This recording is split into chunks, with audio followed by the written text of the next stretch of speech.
And God remembered Noah, and every living thing, and all the cattle that was with him in the ark, and God made a wind to pass over the earth, and the waters assuaged. The fountains also of the deep and the windows of heaven were stopped, and the rain from heaven was restrained. And the waters returned from off the earth continually, and after the end of the 150 days the waters were abated. And the ark rested in the 7th month, on the 17th day of the month, upon the mountains of Ararat. And the waters decreased continually until the 10th month. In the 10th month, on the 1st day of the month, were the tops of the mountains seen. And it came to pass at the end of 40 days, that Noah opened the window of the ark which he had made. And he sent forth a raven, which went forth to and fro, until the waters were dried up from off the earth. Also he sent forth a dove from him, to see if the waters were abated from off the face of the ground. But the dove found no rest for the sole of her foot, and she returned unto him into the ark, for the waters were on the face of the whole earth. Then he put forth his hand, and took her, and pulled her in unto him into the ark.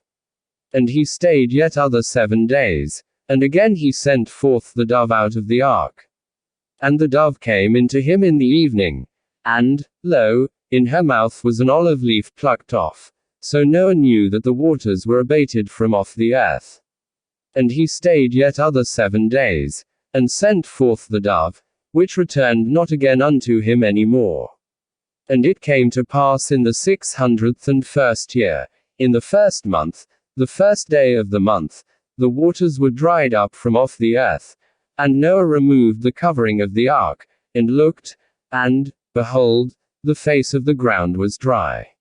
And in the 2nd month, on the 27th day of the month, was the earth dried. And God spake unto Noah, saying, Go forth of the ark, thou, and thy wife, and thy sons wives with thee. Bring forth with thee every living thing that is with thee, of all flesh, both of fowl, and of cattle, and of every creeping thing that creepeth upon the earth, that they may breed abundantly in the earth, and be fruitful, and multiply upon the earth. And Noah went forth, and his sons, and his wife, and his sons' wives with him. Every beast, every creeping thing, and every fowl, and whatsoever creepeth upon the earth, after their kinds, went forth out of the ark. And Noah builded an altar unto the Lord, and took of every clean beast, and of every clean fowl, and offered burnt offerings on the altar. And the Lord smelled a sweet savor. And the Lord said in his heart, I will not again curse the ground any more for man's sake, for the imagination of man's heart is evil from his youth, neither will I again smite any more everything living, as I have done. While the earth remaineth, seedtime and harvest, and cold and heat, and summer and winter, and day and night shall not cease.